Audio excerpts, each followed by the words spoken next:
What is up, folks? This is the Leafs Conversation. I am Norman James. We'll join Mike Augello momentarily. I just wanted to say thank you to everyone who supports this podcast, and thank you to future supporters of this podcast. We are rocking and rolling on YouTube. Please like and subscribe to the page. We are also on Anchor, iTunes, and Google Play. Let's get this podcast going. We have lots to discuss, including locker cleanout from Air Canada Centre.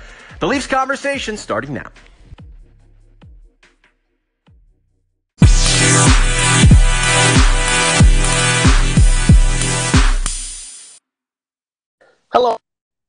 Hello, Mike Augello. How are you? Happy Saturday. And I guess, 14 hours after locker cleanout?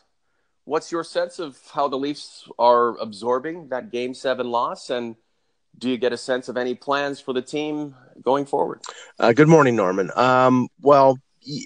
There were still clearly 48 hours. This was yesterday, 48 hours after the Game 7 loss, that they were, most of the players were still affected by the disappointment that the season was over earlier than they expected. I mean, it's understandable. I think that, young players like Austin Matthews and Mitch Marner really wanted to, see how far they could go, and were, sort of bummed by the third period and the collapse and the end of the season. Now, really, the focus is on, what's going to happen over the next 3 or 4 months until we get to, training camp.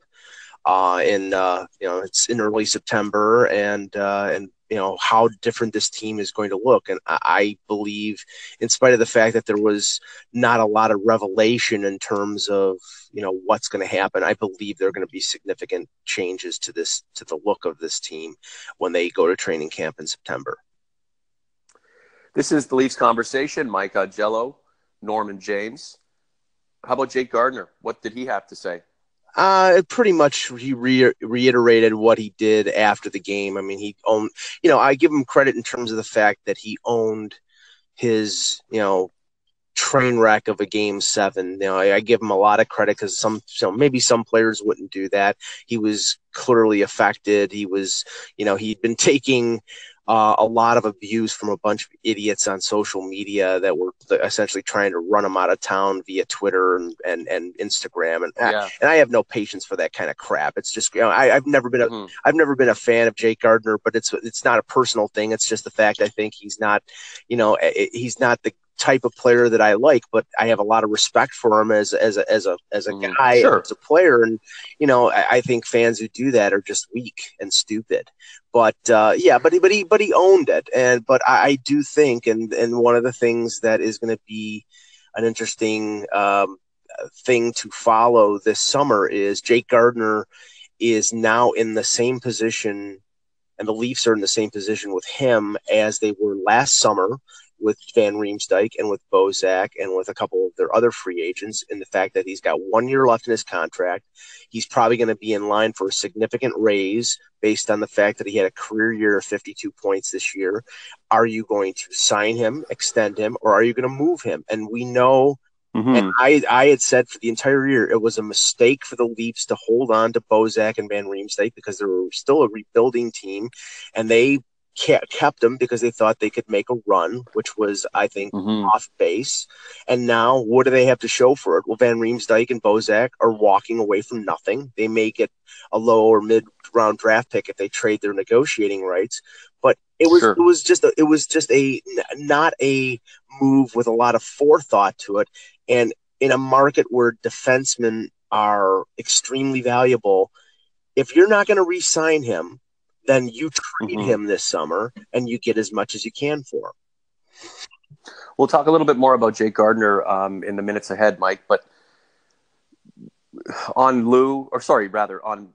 Tyler Bozak, James Van Riemsdyk, the pending situation with Jake Gardiner,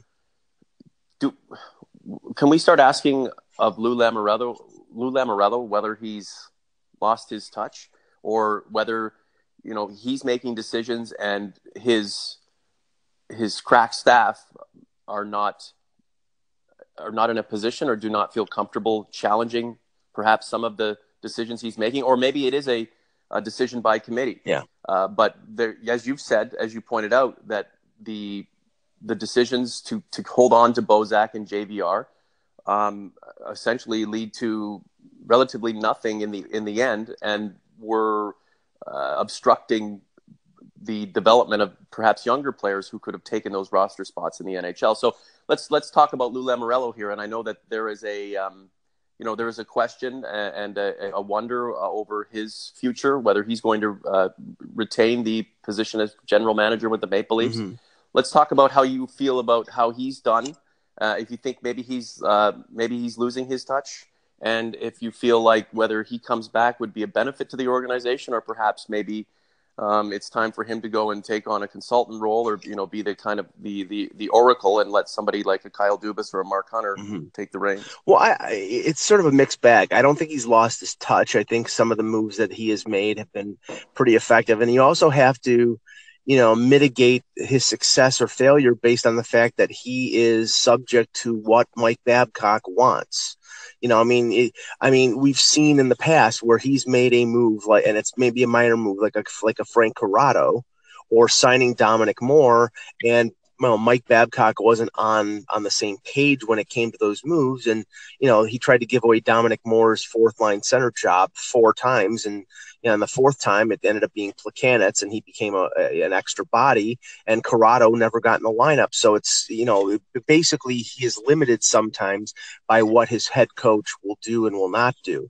I think that was maybe behind why they kept Van Riemsdyk. Now, they tried to trade Van Riemsdyk, and it was very close that they had a deal for Travis Hamonic at the draft last summer. And from the indications that, I found out through talking and listening to other reporters, that deal would have been done if the Islanders had not been worried about some health concerns with Van Riemsdyk and the potential of not getting him re-signed on a deal. But, there were other opportunities, and they could have traded him at the deadline, and they would have gotten a great return for him, but they decided to keep him. But going back to Lamoriello, his biggest successes have been the fact that he's been able to get players locked up on what I think are very reasonable contracts, i.e. Morgan Rielly and Nazem Kadri, to a lesser extent Nikita Zaitsev, because a lot of people were worried about his contract after having a bad sophomore year, but I think he'll bounce back. And right now, one of the big concerns for the summer is the contracts of William Nylander, of Mitch Marner, and of Austin Matthews. And I think for that reason, that's probably why Lamoriello will stay and everything will remain status quo for a year. But I'm in the minority there because of somebody like Chris Johnston, who's got a lot of great sources, thinks that this is the time that Lamoriello is basically done, and maybe he shifts to the advisory role, and probably Kyle Dubas is the guy as the heir apparent. But there have been conflicting info about it. And yesterday, we learned absolutely nothing from Lamoriello. He would not say anything about whether he wanted to stay, whether he would stay. It was mum's the word. So we won't know for, I think, at least probably a few weeks. But if I had to guess, if I had to bet money on it, I think he'll be back for at least another year. Here's the problem with any sort of GM changing, a new person coming in, Lou resigning, retiring, whatever. Whoever serves the position of general manager for the Toronto Maple Leafs serves at the pleasure of the head coach. Mm-hmm. And bringing Kyle Dubas in, how does that change the current that goes from the boardroom to behind the bench? Mike Babcock is paid a lot of money. He's the highest paid coach in the league. He's got a long time to go left on his contract. I know there are the petulant brats out there who don't like authority figures and, just want to do what they want to do and just let the kids go play and have no supervision and no coaching, no instruction, and would love to see Mike Babcock kicked out on his keister because he's successful and he's authoritative and he's older and he's not just a young brat with, right? Right. But that's not how business works. He's being paid a lot of money and he's very successful. He's on the trajectory from nothing to something. He's on his way. Mm-hmm. And the man knows what he's doing, whether he's made questionable decisions going over the last recent period or not. So Mike Babcock is going nowhere. If Lou Lamoriello jives with what Mike Babcock wants and Lou is willing to stick around for another year or two, then maybe that's what the relationship is going to be, and that's just the easiest thing to do. If you bring in a Kyle Dubas, who is for some, I don't know, Mike, is he a genius? Like, I don't know, what has he done to prove that I know Kyle Dubas. I've interviewed him, and he's a great guy, and I think he's going to do well. But what has he done? Like, what magic elixir does he have that proves that he is a creator of champions? So if Kyle Dubas comes in, what kind of relationship is he going to have with Mike Babcock? Because he's not coming in to fire the head coach. Right. And if he does not do what the head coach wants, then we've got some issues. So there has to be an aligning of philosophies and an understanding and an appreciation and a respect for one another before any move happens, Mike. You know that. Yeah, I mean, one of the most difficult tasks for Kyle Dubas, if he is the next general manager, will not be, trades or free agent signings or, anything like that. It's going to be handling the 800-pound gorilla that is Mike Babcock. And I think what it's going to mean is it's going to mean that Brendan Shanahan is going to have to back Dubas and say, Mike, not that he's your boss, but he is the boss. He is the general manager, and he will go in directions that we believe that are best for the organization. And you're going to have to deal with it, just like he deals with some of the decisions that Lou Lamoriello makes. So I think, it'll be difficult, but I think that they're prepared. And I'm a fan of Kyle Dubas. He did a very good job in Sault Ste. Marie. I think he's done a pretty good job with being an assistant GM with the Leafs and GM of the Marlies. We see the Marlies have been extremely successful. I am convinced that he was behind the Zach Hyman acquisition from Florida because he was an advisor to Zach Hyman before he went to Michigan. And I think Zach Hyman was arguably, besides Mitch Marner, the second best. He was the second best forward on the Leafs. He's a wonderful player, Mike. He's a wonderful player. I would take 3 or 4 more of Zach Hyman's. They need that kind of workman-like effort on that team to sort of counterbalance the skill and so I'm a believer in Kyle Dubas, and I don't think for a lot of people out there he is not as much of an analytics geek as some people make him out to be. I think he's a hockey man, but I think it's sort of that they look at a guy who's 30 years old and they're saying, okay, this guy is he's too young, he's too inexperienced. Well, there are other managers, and Theo Epstein was pretty young when he took over the Red Sox. So I have room for young guys with acumen and who have a new approach. So I think that eventually is the way that the Leafs are going to go. I just don't know whether it's going to be this summer, and that's why I think with everything challenged with the Leafs this summer, it's going to be a real summer of transition. That's why I think maybe they wait another year before they put all of that on Kyle Dubas. Mike Babcock isn't one of those people on social media banging out conspiracy theories. He's not hiding in his basement worried that the black helicopters that Obama sent are going to get him. Mike Babcock hasn't lost any screws. He doesn't have any screws loose in his brain. Like he's got to be adaptable enough to work with a Kyle Dubas, right, Mike? We can't assume that Mike Babcock can only take direction from somebody who's 30 years older.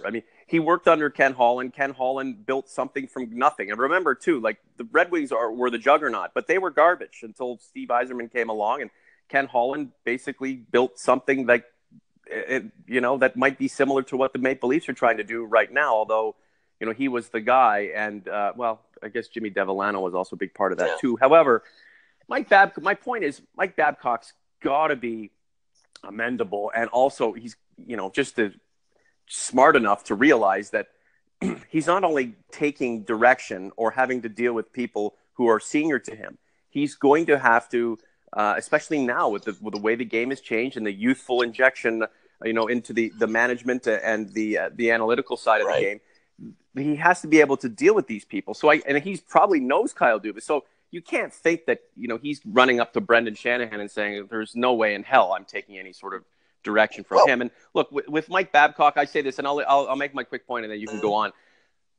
Mike Babcock, if he is going to be, if he's going to be the decider, or if he's going to lobby to have things done to the roster that the intelligentsia typically wouldn't want, yet are pandering or catering to him because he is that 800-pound gorilla. Mike Babcock better lead this team to an expletive Stanley Cup championship. I mean, Mike, if you're the guy and you're making the money and you're affecting decisions negatively, positively, but you're affecting decisions that are made typically with autonomy separated from you. You better go and win that Stanley Cup for us, bud, because there's a lot riding on you. There's a lot of pressure on you, and if you want to be that guy, then you go and win. Well, yes, I think that pressure is going to be on Babcock entering the fourth year of an 8-year deal. But the thing is, and I think we've already seen it. There have been moves made to cater to the head coach, and if you look at them, these are the moves that I think are the ones that most people have criticized.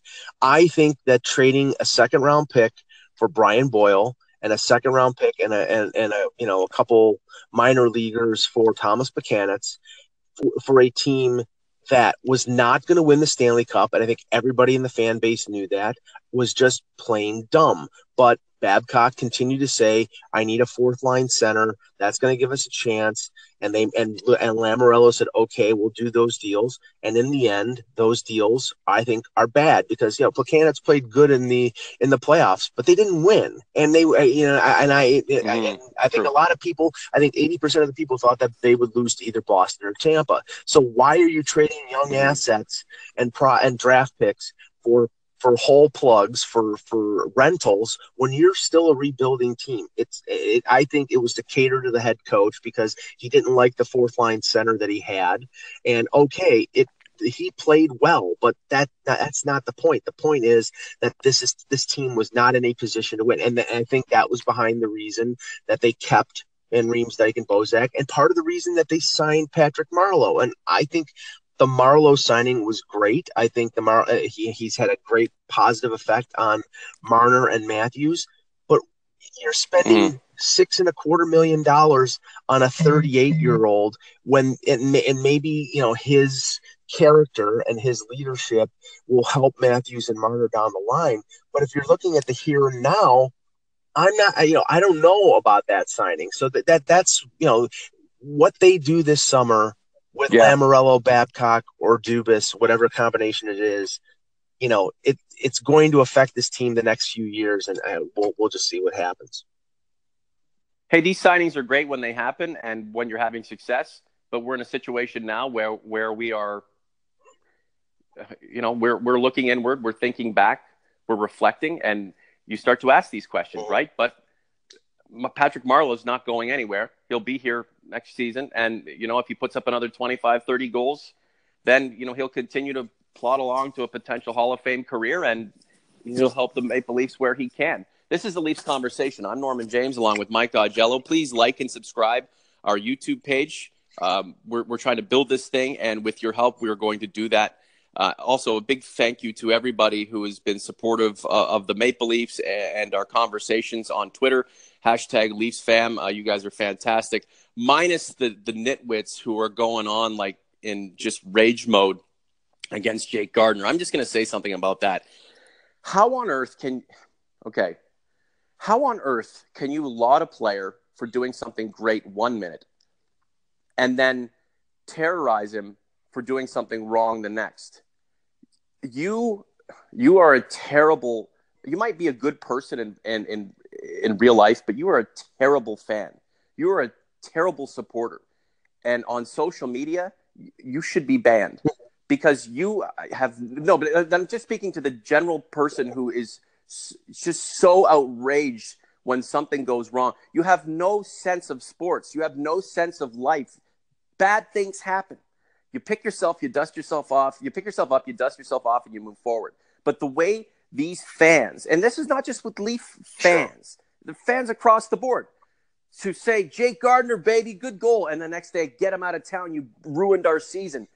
I mean, these people must either be loners who just don't have any social interactivity with anybody, or kids who can't manage their emotions. But I'm telling you right now, anybody out there who's listening to this podcast, a fan of another team who thinks that's reflective of Leaf fans, you're lying. You're lying to yourself, because if you're a fan of a team, you have these a-holes as a part of your fan base as well. And to be honest with you, the more we enable them by pedestalizing their sentiments and using that as an example for how treacherous and how terrible fans can be, or an example of why one fan base is awful, it's just a waste of time, because they say these things in order to get attention.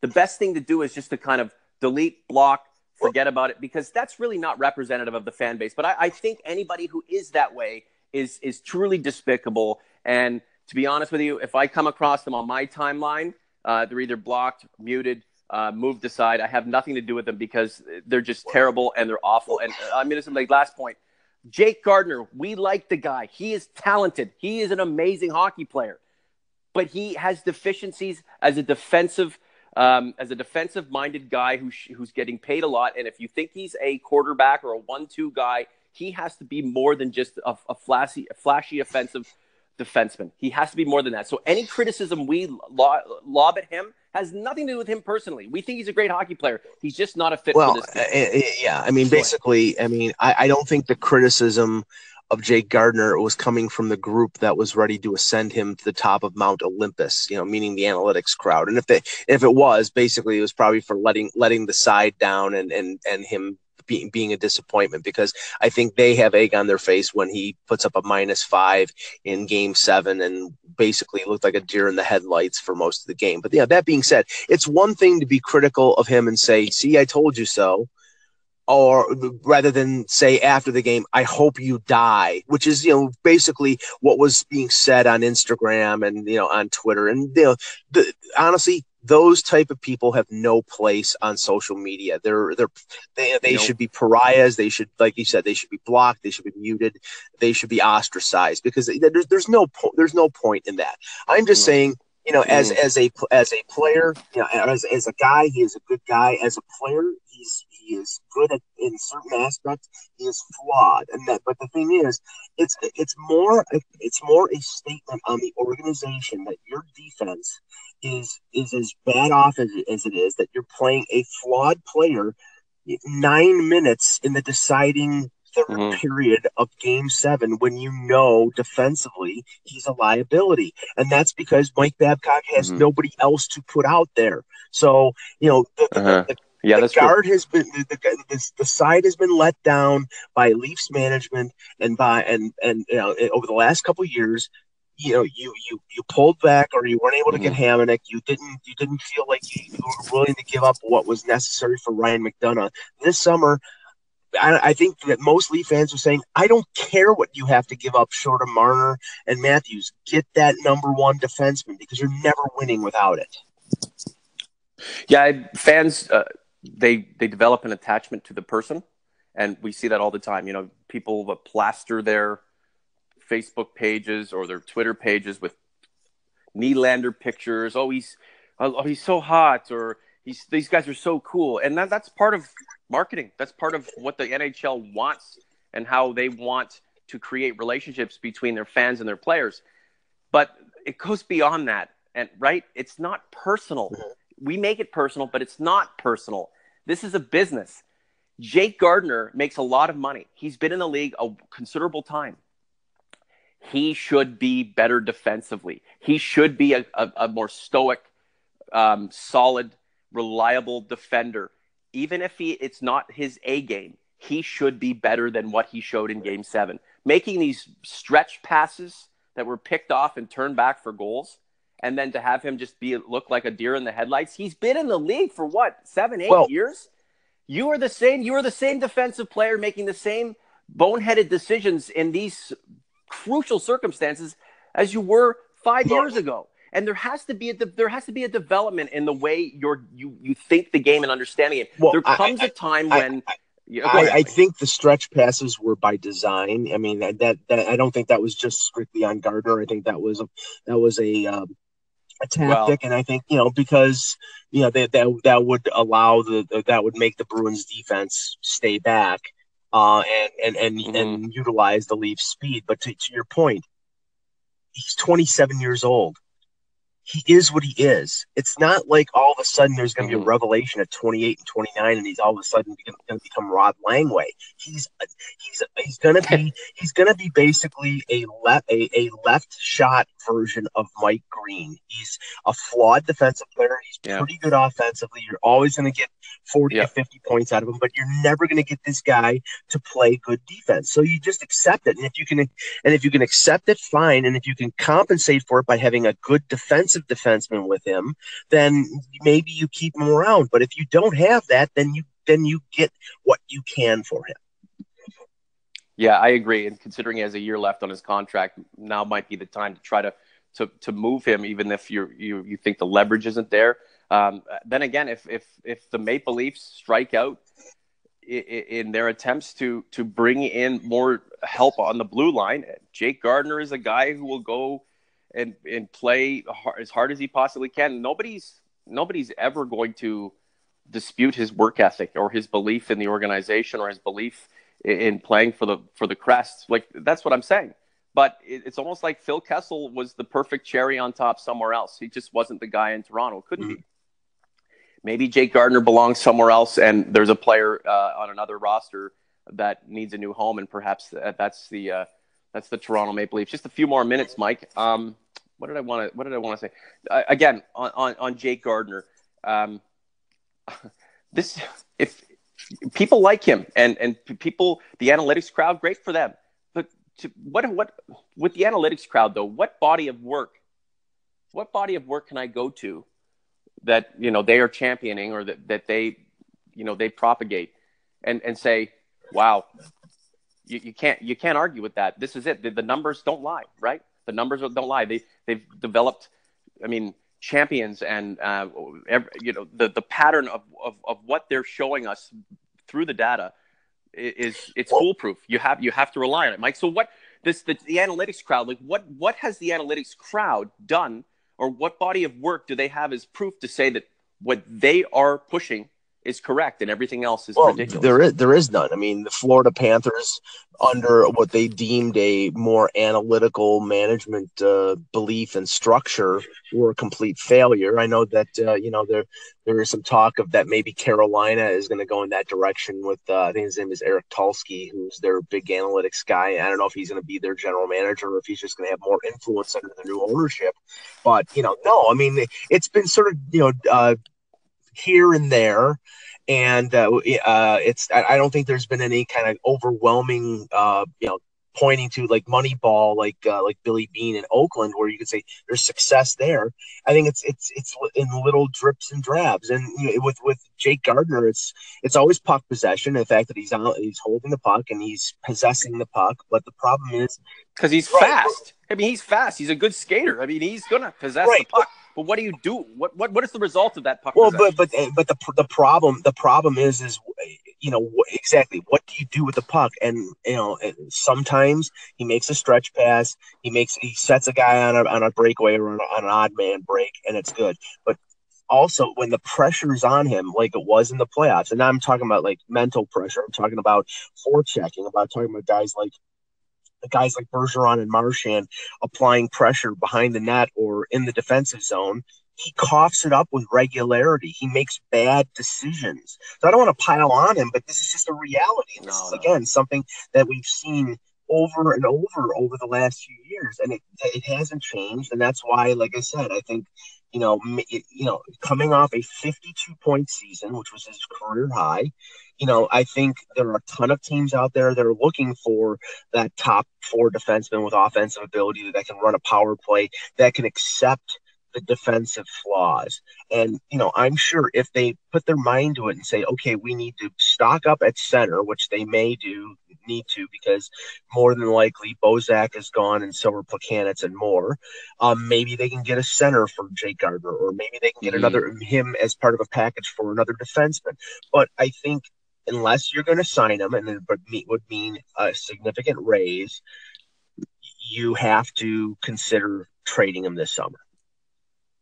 Statistically, is Jake Gardiner a better defenseman than Bobby Orr or Ray Bourque or Doug Harvey or Drew Doughty or Erik Karlsson? Because I'm sure those who laud and praise and defend Jake Gardner's every move can run a couple numbers and say, yeah, he is. At the end of the day, again, we think the world of Jake Gardner, but he is what he is. We know what he is right now. And if the Leafs had a better complement to support Jake Gardner on the blue line, then maybe you keep Jake Gardner. However, his ticket is pretty expensive. So it's time for the Maple Leafs now to make some changes. Again, this is one more phase in the rebuild towards a championship that has to take place. And the time will be coming very shortly here, Mike, because we are in the off season. There are perhaps some of the changes can be breathtaking. You never know. Maybe the changes are minute and this team keeps going forward and makes decisions based on what the head coach feels like having done in that particular situation. We shall see. Mike, give us the last word, what you're working on, what kind of discussions you want to have going forward with people on social media, and then we'll wrap this thing up. I will be going up for Game 5 of the Marlies versus Utica tomorrow. The Marlies, and everybody expected this team to have a long run for the Calder, the elusive Calder Cup that they've been one of the better teams in the AHL, and they have not won a Calder Cup. And they had the best record in the league. They had the best goaltending in the league. Basically the AHL version of the Vezina and the Jennings. And after 2 wins in Toronto, they've lost 2 games to Utica with Thatcher Demko, who's the Vancouver Canucks' future number 1 goaltender, stoning them blind. And, Garrett Sparks, who broke all these records, was rather subpar last night in Game 4. They're probably going to get back Janssen and Travis Dermott from the Leafs for Game 5 tomorrow. So it would be actually, I think it'd be a real big disappointment for the organization if this team bows out in the first round, because I think they want to see the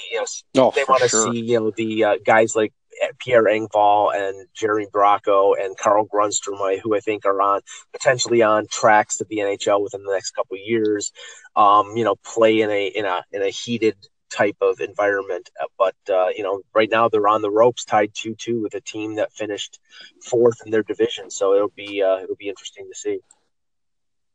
Go win a damn championship.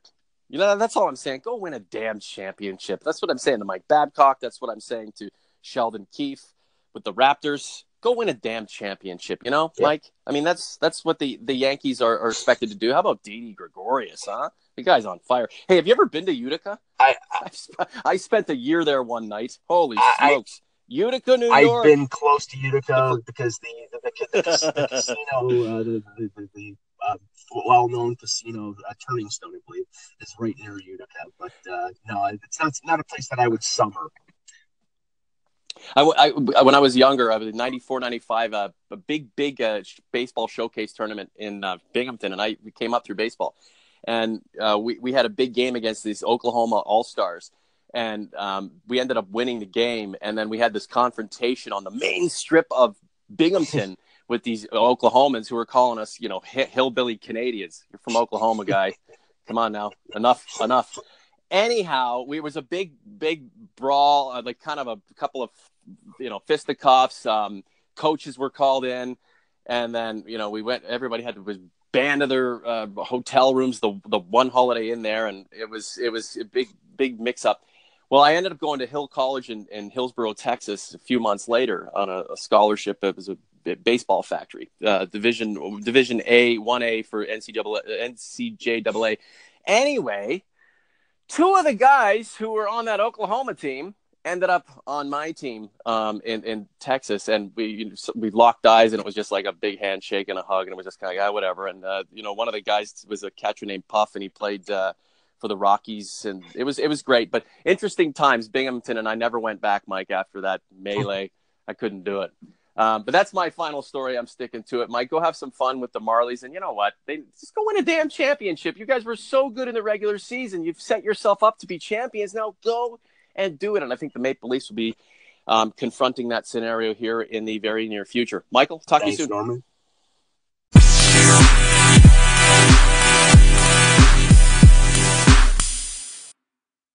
The good old difference of opinion. It's what makes conversing, it's what makes conversation, discussion amazing and lively and awesome and crucial. We don't have to agree all the time. But at the end of the day, we all have the same goals, right? To watch the Maple Leafs hoist the Stanley Cup.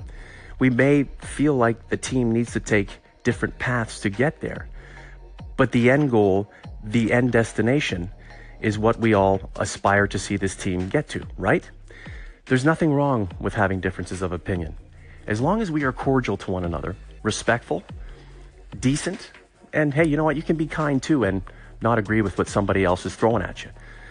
What is going on with the Maple Leafs fan base right now, the way it's eating itself, the way it's crapping all over its players, it's despicable, it's shameful, but it's not surprising. People are feeling frustrated and empty. And I'm not giving the twats on social media who are saying terrible things a pass. But we know where it's coming from, right? Let's all take a breath. Let's all relax. The season is over. The decompression in the dressing room has been done. Now we start to look ahead to what's next. The Maple Leafs have big goals for the future. There's big pressure on the team now because it's a good team. It has a great management group, a great group in the AHL, and lots of money to play with, relatively speaking. There are big things to achieve, and we are all going to be a part of that ride. Let's take a deep breath now and start planning for the future. Thank you so much for listening to this podcast on YouTube. We're blowing up. Whether you like what we say or not, we appreciate you taking the time to listen. Maybe like and subscribe to the page so you can continue to not like what we say. Maybe down the line you might actually agree with something. Give it a try. For Mike Augello, I'm Norman James. This is the Leafs Convo. We'll talk to you real soon. Have a good one.